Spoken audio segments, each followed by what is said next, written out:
Reports that Spider-Man 3 would be a multiverse story first began in early October, when Jamie Foxx was confirmed to be returning as Electro from The Amazing Spider-Man 2.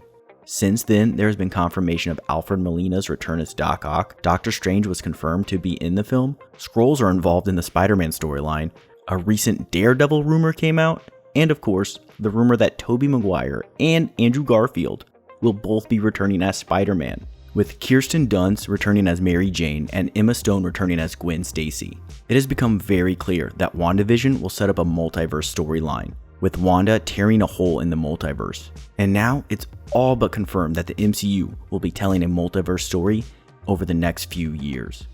At Disney Investor Day, Kevin Feige reminded fans that WandaVision and Doctor Strange in the Multiverse of Madness are connected, and he then confirmed that Spider-Man 3 will be connected to both.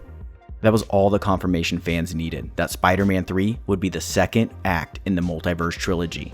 WandaVision, Spider-Man 3, Doctor Strange in the Multiverse of Madness. Making sense of the number of rumors and confirmations about the third Spider-Man film is no easy task.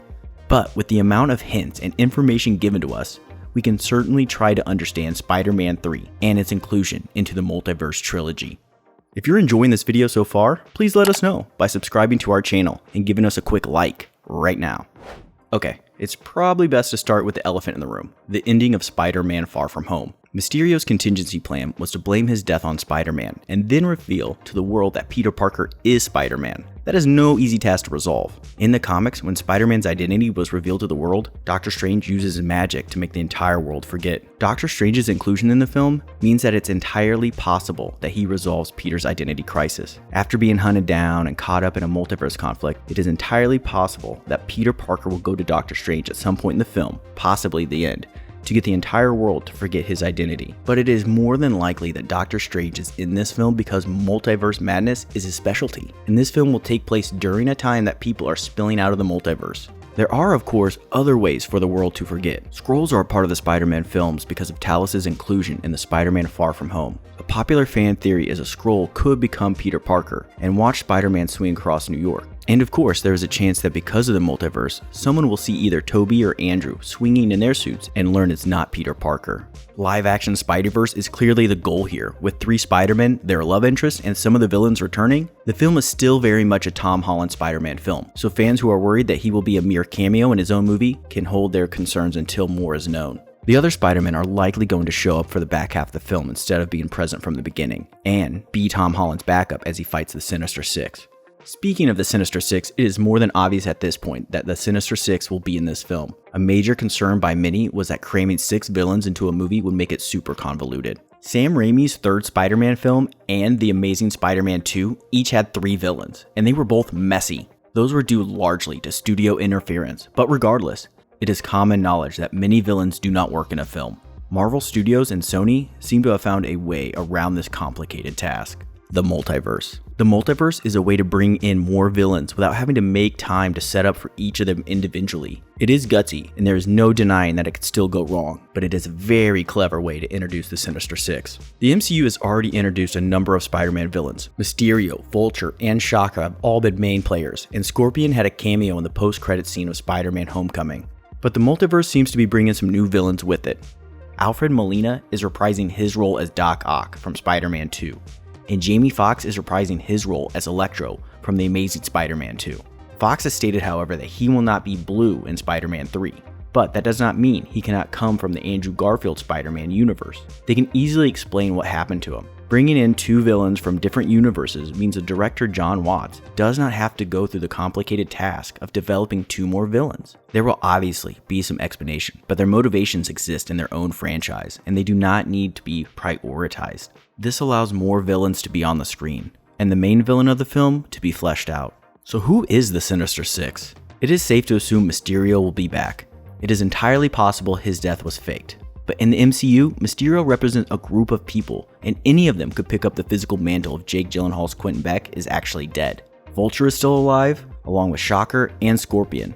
So factoring all of those villains, and including the ones stepping in from the multiverse, the Sinister Six consists of Mysterio, Vulture, Shocker, Scorpion, Doc Ock, and Electro. But this is by no means a confirmed roster. Shocker and Scorpion are the two who seem like they may not be in it. Plus, there are reports of Kraven the Hunter being the main villain of this film.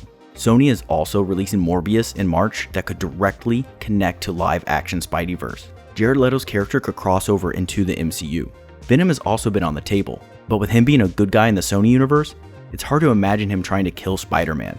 If anything, he would be helping the three Spider-Men. Spider-Man 3 seems not to be just the final act in the Tom Holland trilogy, but the climax for every Spider-Man franchise to ever be put to film. Every villain from any one of those franchises is on the table to be in the Sinister Six, meaning the roster for the team is impossible to pin down. Don't worry, this video won't end without talking about the latest tease. The latest tease that made people's jaws drop. The tease that made fans stand up and cheer like the portal scene from Endgame. Charlie Cox is rumored to be reprising his role as Matthew Murdock, aka Daredevil, in the film. This one is the newest rumor on the film and should be taken with a grain of salt because the rumor dropped not long after the character's rights reverted back to Marvel Studios. The timing of the rumor is a bit fishy. With that being said, it is impossible not to talk about because Daredevil's inclusion in the film would make total sense. Peter Parker will need a lawyer due to his current situation. He is wanted for murder. In the comics, Matt Murdock helps his fellow superheroes deal with their legal problems, and he frequently finds himself helping Spider-Man. Matt Murdock could perform a cameo role as Peter Parker's lawyer, and Daredevil could make an appearance. Maybe he sees Spider-Man on the rooftop, or we get a quick glimpse of the suit. Whatever they do, Daredevil would just be a quick cameo to introduce him to a larger MCU. Some people believe that the show is not canon, and some believe that it is. Both sides make very good points, but everyone can agree, no matter what side you are on, that Charlie Cox's Matthew Murdock deserves to exist as part of the films. That covers all the big rumors for the third MCU Spider-Man film and how they could factor into the film. It seems to be a live-action Spiderverse that brings together all three Spider-Men and establishes the Sinister Six in a very creative way. This would all be stacked on top of Peter's existing conflict from the end of the previous film, and he would have to have the help of Doctor Strange and possibly Daredevil. We have had our fair share of convoluted Spider-Man films and problematic Spider-Man 3s. Whether you're worried or not about what is going to happen in the film, there is one thing no one can deny. Marvel Studios and Sony Pictures have one heck of a ride in store for us. Do you have anything to add to this video? Please let us know down below in the comment section. And if you've enjoyed watching, please subscribe to our channel for more videos on your favorite MCU topics.